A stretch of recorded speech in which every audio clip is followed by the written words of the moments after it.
Hello students, अब जो हमारा नोट नंबर 9 है इसको हम देख लेते हैं। नोट नंबर 9 में क्या है कि हमने एक सिंबल यूज़ किया f ऑफ x। इसे क्या रीड करेंगे?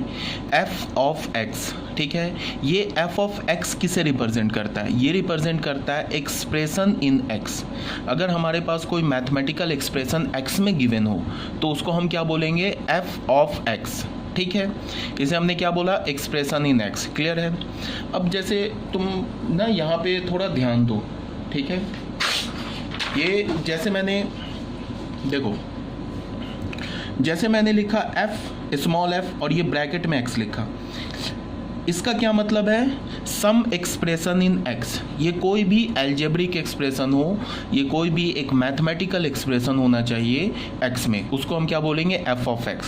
अच्छा, एक्सप्रेशन और इक्वेशन में क्या डिफरेंस होता है?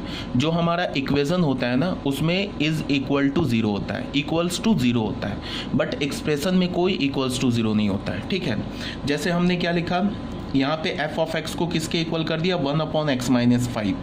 ये जो है ना, ये 1/x-5 ये एक एक्सप्रेशन है। किस में एक्सप्रेशन है? x में एक्सप्रेशन है।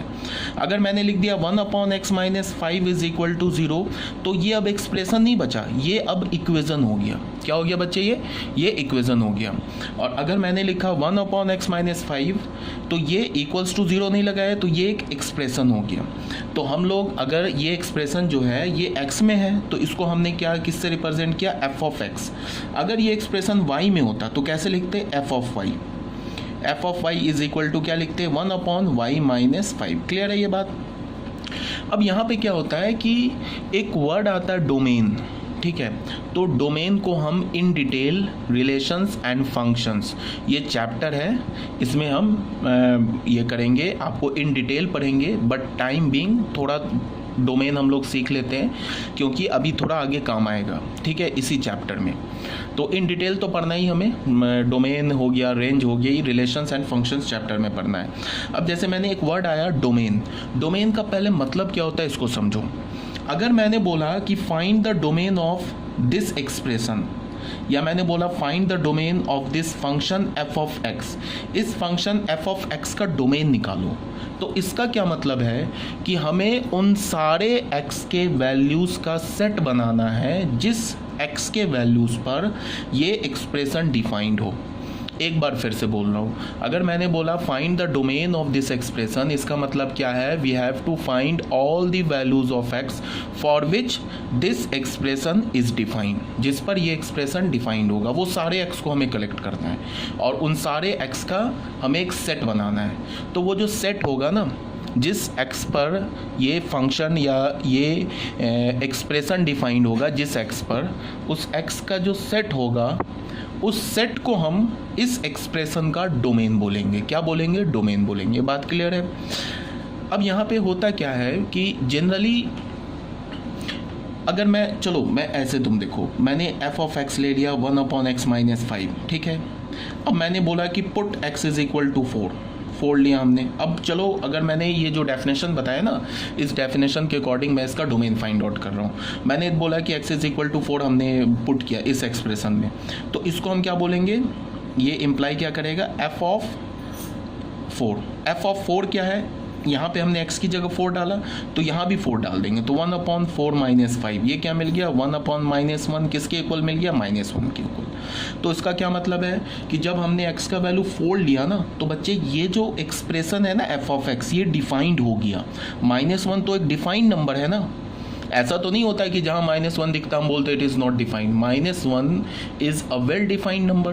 तो x इज इक्वल टू 4 पर हमें इस फंक्शन का या इस एक्सप्रेशन का, मैं बार बार फंक्शन बोल रहा हूँ, एक्चुअली ये फंक्शन है, आगे हम पढ़ोगे, बट अभी तुम्हें याद रखना है कि ये एक एक्सप्रेशन है इन x में। ठीक है, अगर मैंने बोला कि x इज इक्वल टू 4 पर ये जो f ऑफ x एक्सप्रेशन है जो कि 1/x-5 के इक्वल है, ये डिफाइंड हो गया, वेल डिफाइंड हो गया। ठीक है, किस पर? x इज इक्वल टू 4 पर। और x इज इक्वल टू 4 पर इस एक्सप्रेशन का वैल्यू क्या मिला? -1। तो इसका क्या मतलब है? x इज इक्वल टू 4 जो है ना, ये इस एक्सप्रेशन के डोमेन का एक एलिमेंट हमें मिल गया।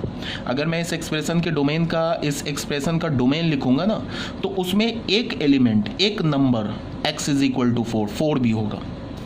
ठीक है, ये बात आगे समझ में। अब अगर मैंने किया आपकी put x is equal to, suppose that मैंने -1 रखा, x का वैल्यू -1, तो ये हमें क्या मिलेगा, f ऑफ -1। ये किसके इक्वल मिला, 1 अपॉन, यहाँ -1 डालो, -1 -5, ये किसके इक्वल मिला, 1 अपॉन -6, ये क्या हो गया, -1 अपॉन 6। अब बच्चे फिर देखो, अगर हमने x का वैल्यू -1 डाला तो ये जो एक्सप्रेशन है इसका वैल्यू हमें क्या मिला, -1 अपॉन 6। अब अगर मैं पूछूं कि क्या -1 अपॉन 6 वेल डिफाइंड नंबर है, तो बिल्कुल है, इसमें कोई एम्बिग्यूटी तो है नहीं कि -1 अपॉन 6 डिफाइंड है या नहीं डिफाइंड, ये तो डिफाइंड है ना। तो इसका क्या मतलब हुआ कि x इज इक्वल टू 1 भी इस फंक्शन का डोमेन है। फिर हमने पुट किया कि चलो एक और ले लेते हैं, x का वैल्यू हमने 9 पुट किया, तो हमें क्या मिला, f ऑफ 9। f ऑफ 9 क्या मिल गया, 1 अपॉन 9 -5, ये मिल गया 1 upon 4। Again 1 upon 4 is well defined, so x is equal to 9। ये जो 9 है ना, ये भी इस एक्सप्रेशन के डोमेन में आ गया। ठीक है, अब क्या है बच्चे कि अगर हम लोग, अब कोई एक स्टूडेंट मुझसे ये बोलेगा कि ऐसे तो हम वैल्यू डालते जाएंगे और हमें क्या होगा, फंक्शन डिफाइन मिलता जाएगा, तो ऐसे कितने वैल्यूज़ डालेंगे, मतलब कि ऐसे करके हम डोमेन नहीं निकाल सकते, बिकॉज यहाँ पे तो इन्फानाइट x का वैल्यू आ जाएगा जिसके लिए f ऑफ x डिफाइंड होगा। तो ये जो मैं अभी तुम्हें कैलकुलेट कर रहा हूँ ना, ये प्रोसीजर नहीं है डोमेन निकालने का। मतलब कि तुम्हें उस x को नहीं देखना है जिस x पर ये f ऑफ x डिफाइंड है, उस x को नहीं देखना है। अब तुम्हें इसका उल्टा देखना है, तुम्हें उस x को देखना है जिस पर ये f ऑफ x डिफाइंड नहीं है। आ रही है मेरी बात समझ में, उस x को नहीं देखना है जिस पर ये फंक्शन डिफाइंड है, बिकॉज अगर तुम उस x को देखोगे या मतलब उस x का वैल्यू खोजोगे जिस पर ये फंक्शन डिफाइंड है, तो वो तो इन्फानाइट वैल्यूज आ जाएगा, तो हम इन्फानाइट वैल्यूज को तो काउंट नहीं कर सकते। बट ये f ऑफ x जो है ना, ये एक फाइनाइट वैल्यू पर नॉट डिफाइंड होगा। हमें अब उस x को खोजना है जिस पर ये नॉट डिफाइंड है।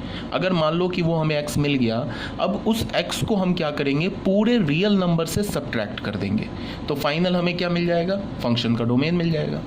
तो यहाँ पे बहुत ही ऑब्वियस सी बात है, इसको देखो बच्चे, बहुत ऑब्वियस सी बात है कि अगर हमने f ऑफ 5 डाला तो यहाँ पे हमें क्या मिल जाएगा, 1 अपॉन 5 -5, ये क्या मिल जाएगा, 1 अपॉन 0। अब ये बताओ, ये 1 अपॉन 0 क्या मिला हमें, नॉट डिफाइंड। तो इसका क्या मतलब हो गया कि ये जो x इज इक्वल टू 5 है ना, इस x इज इक्वल टू 5 पर ये एक्सप्रेशन डिफाइन नहीं है। तो इसका क्या मतलब हुआ कि तुम x इज इक्वल टू 5 इस फंक्शन के डोमेन में नहीं ले सकते हो। अब मेरा क्वेश्चन है, क्या और भी कोई x का वैल्यू है जिस पर ये एक्सप्रेशन डिफाइन नहीं है? तो मैं बोलूँगा कि नहीं, सिर्फ एक ही वैल्यू है, सिर्फ x इज इक्वल टू 5 है जिस पर ये फंक्शन डिफाइन नहीं है। अब बाकी कुछ भी डाल लो, x का वैल्यू 5 छोड़ के कुछ भी डाल लो, ये f ऑफ x डिफाइंड होगा, मतलब ये एक्सप्रेशन डिफाइंड होगा। बात आ रही है ना समझ में?